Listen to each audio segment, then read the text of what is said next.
কে বারবার অনুরোধ করে বলি, খালি জায়গা পড়ে থাকলে সেই খালি জায়গায় আপনারা একটা কলা গাছ রোপণ করুন। ওই দেখেন কত বড় কলার কান্দাটা রে ভাই। এই কলার কান্দাটা মার্কেটে নিয়ে গেলেই ভাই দাম দিব 8 থেকে 900-1200 টাকা। দেখছেন কলা একবারে ফরমালিন মুক্ত। আপনারা এই কলা যদি খাইতে চান তাহলে বাড়ির আশেপাশে খালি জায়গা থাকলে সেই খালি জায়গায় একটা করে কলা গাছ লাগান। ওইটা হলো সাগর কলা, ওইটা হচ্ছে গিয়ে বাংলার বিখ্যাত, ওটা কী কলা জানি কয়, সেই সুব্রি কলা।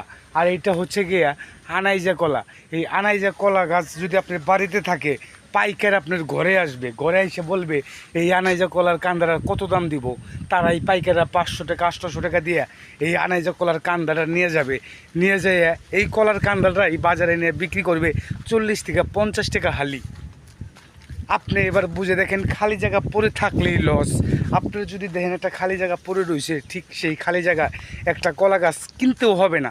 কত আমার কাছে চাইলেও আমি আপনাকে একটা কলা গাছের চারা দিব, আপনি নিয়ে গিয়ে আপনার বাড়ির আশেপাশে লাগান না, লাগায় এরকম কলার কান্দা উৎপাদন করেন, খান, বিক্রি করেন।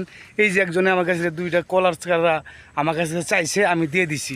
এইটা এই যে 2জনে আইনে লাগাইছে, এইটা হন আর থেকে 2 থেকে 4 মাস পরে কলার কান্দা হবে, কলা ধরবে, কলা বিক্রি করবে।